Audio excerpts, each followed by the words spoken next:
Hey guys, how you doing? My name's Roger. Just gonna shoot a little video here to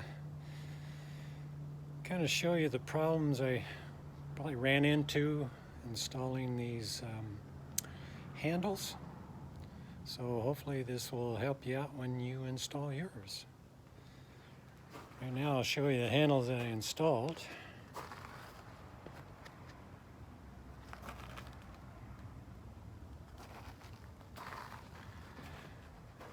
And they do work good.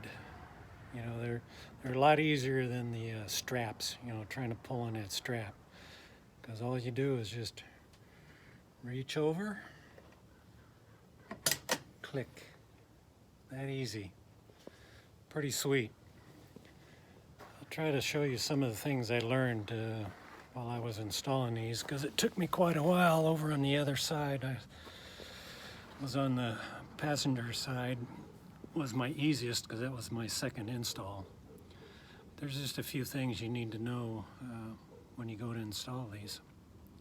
Hopefully I can turn this camera around and show you what I got. This is being installed on my 2019 Can Am Maverick Turbo R.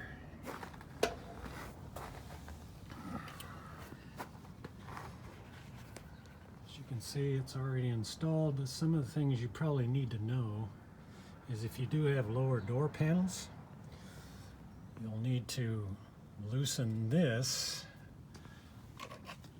to remove the piece that is installed right there.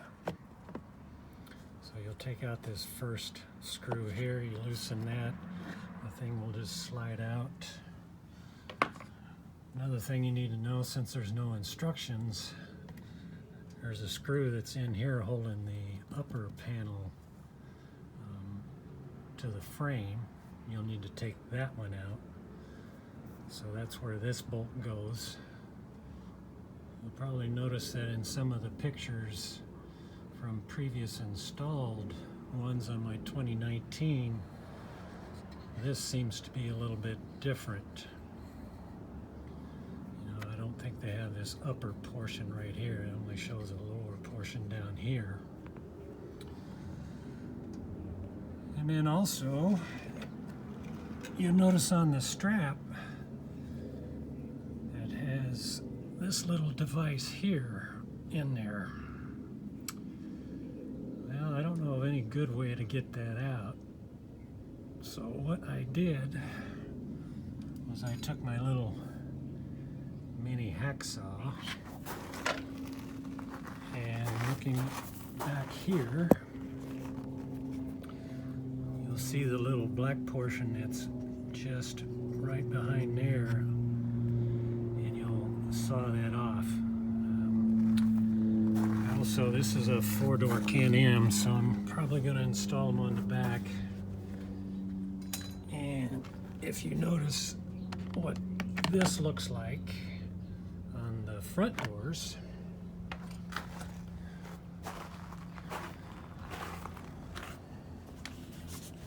you'll see that I'm going to have a little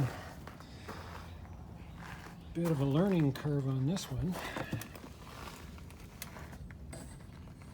because here there's the little fasteners that actually hold the strap on. So I'm not too sure what I'm going to run into back there, so I think I'm going to end up having to drill those out. I'll probably just take a drill big enough to drill that hole out and see what I can find, and be able to take this off, and then I'll probably have to put some kind of screws back in those locations. I'm not too sure what I'm going to find back up in there. But we'll see. It'll be a learning curve. Anyway, back to this installation. What I found out was, find my piece.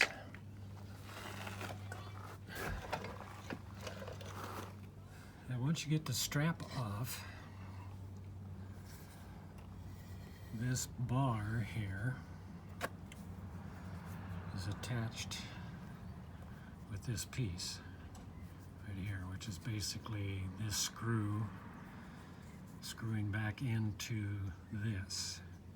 Now this fits in here like that through this particular hole that is in this bar. What you'll find out is that the hole that is right here is too small to accept this to go through it. And that's what it has to do is that this fits like this, goes through there, and that screws into there. So you'll have to take a drill bit and drill this out bigger so it will accept this. One thing you guys should have is probably some Loctite,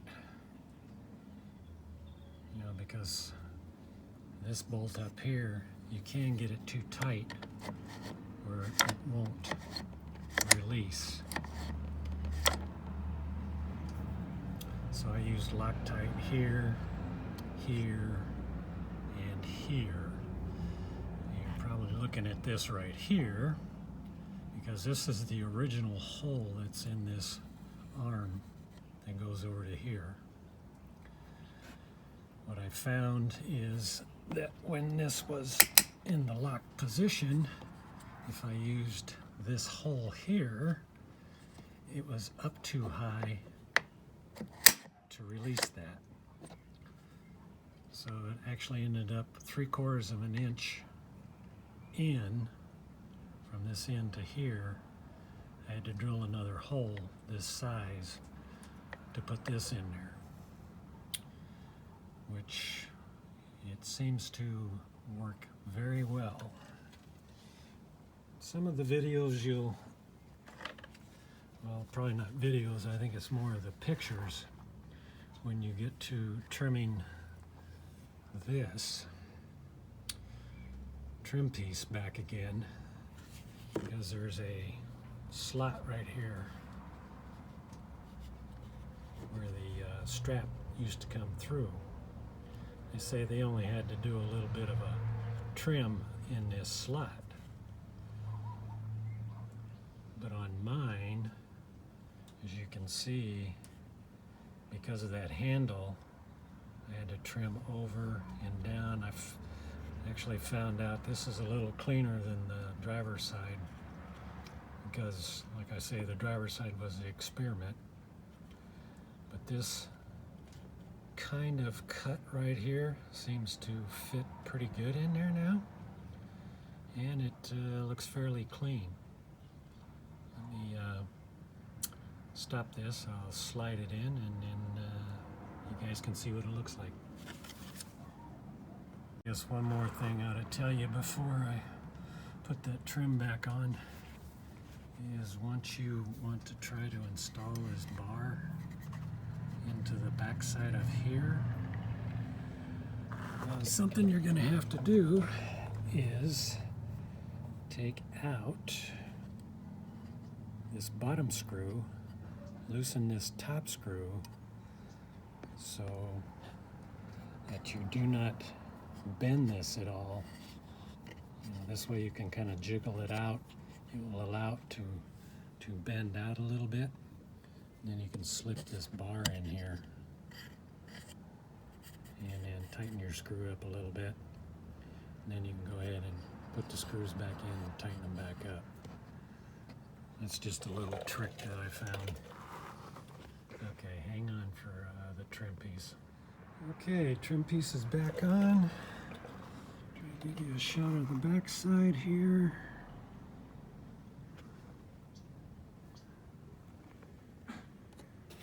You can see it goes back to the front panel. It's open all the way there. And it is open all the way up here to allow for all this metal to move and be free.